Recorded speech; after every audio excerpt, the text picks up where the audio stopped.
Bonjour à tous, les terminales STI2D. On va s'intéresser aujourd'hui au code ASCII.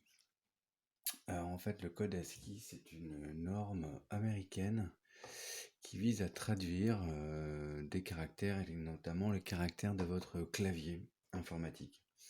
En fait, quand vous appuyez sur une touche, eh bien, en réalité, ce qui sort du clavier, c'est une trame, c'est-à-dire qu'en fait, c'est un signal électrique extrêmement rapide, avec des impulsions électriques, et qui sont codées en binaire.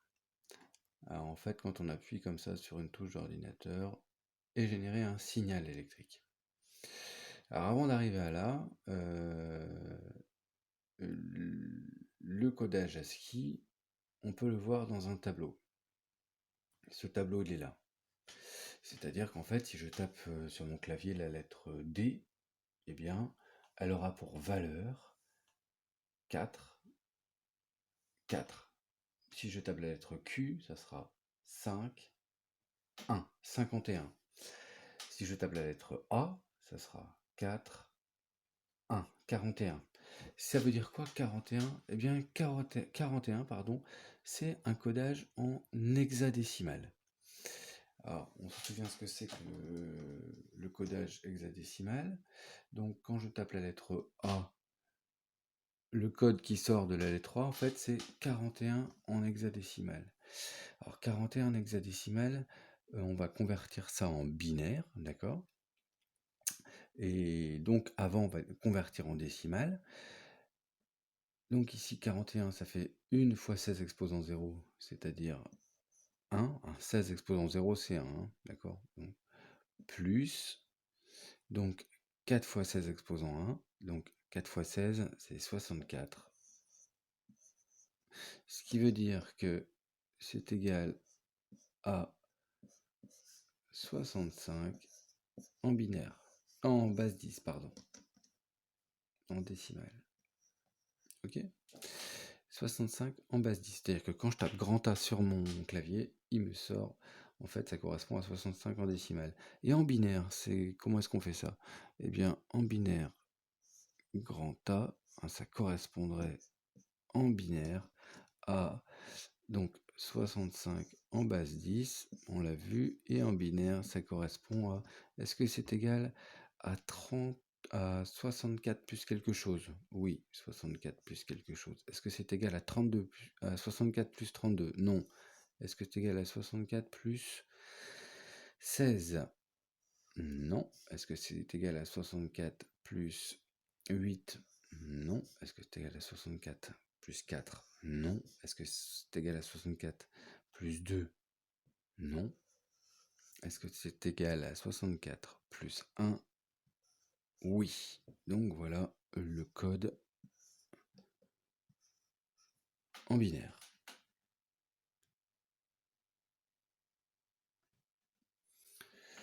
Eh bien, ce code en binaire, c'est ça, hein, ça c'est la lettre A. Ce code en binaire, eh bien, c'est ce qu'on appelle les bits de données.